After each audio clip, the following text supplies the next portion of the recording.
Praise the Lord Jesus Christ. எனக்கு அன்பார்ந்த தேவ ஜனங்களே, இயேசு கிறிஸ்துவின் நாமத்தினால என்கரேஜ் பை ஹோலி ஸ்பிரிட்ங்கிற சீரீஸ்க்கு நான் உங்களை வரவேற்கிறேன். என்னோடு கூட 2 கொரிந்தியர் 5வது அதிகாரம் 17வது வசனம். இப்படி இருக்க ஒருவன் கிறிஸ்துவுக்குள் இருந்தால் புது சிருஷ்டியாய் இருக்கிறான், பழையவைகள் ஒழிந்து போயின, எல்லாம் புதிதாயின. ஆமீன்.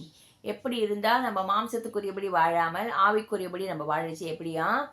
நமக்குள்ள கிறிஸ்து இருக்கிறதுனால எப்படி நம்ம கிறிஸ்துவுக்குள்ள இருந்தா, ஏசப்பாக்குள்ளேயே இருந்தா, ஆவியானவர் உணர்த்துகிற காரியத்தை கேட்டு கீழ்ப்பணிஞ்சு நடக்கரிச்சு நம்ம மாம்சத்தின்படி வாழாம ஆவிக்குரிய பிள்ளைகளாக வாழ்வோம். நமக்குள்ள இருந்த எல்லா பழவிகளும், எல்லா வித ஜென்ம சுபாவங்கள், உலகத்தின் காரியங்கள், இச்சைகள், தேவையில்லாத காரியங்கள் எல்லாம் நம்மளை விட்டு ஒழிந்து போகுமா? நம்ம எப்படி இருப்போம்? ஒரு புது சிருஷ்டியா இருப்போம். ஆமீன்.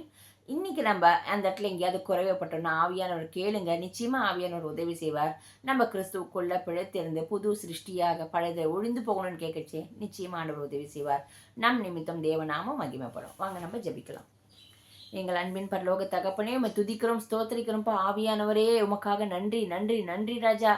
ஆவியானவரே, கிறிஸ்து எப்படிப்பட்டவன் எங்களுக்கு உணர்த்தி காண்பித்து அவருடைய அன்பையும் அவருடைய பேரில் இருக்கிற அந்த விசுவாசத்தை கொடுப்பதற்காக நன்றி நன்றி நன்றி நன்றி ராஜா.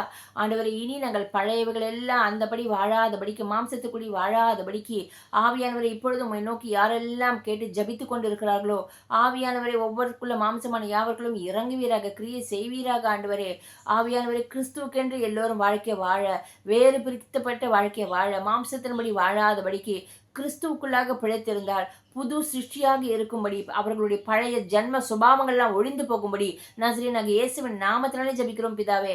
ஆவியானவரை ஒவ்வொருத்தருக்கும் உதவி செய்வீராக, ஒவ்வொருத்தரையும் பலப்படுத்துவீராக. இனி அவர்களுக்கு புது சிருஷ்டியாக கிறிஸ்துவுக்குள்ளாக வாழ்க்கை வாழ அனுகிரகம் பாராட்டும். இயேசுவின் நாமத்தினாலே ஜெபிக்கிறோம் பிதாவே. ஆமீன் ஆமீன்.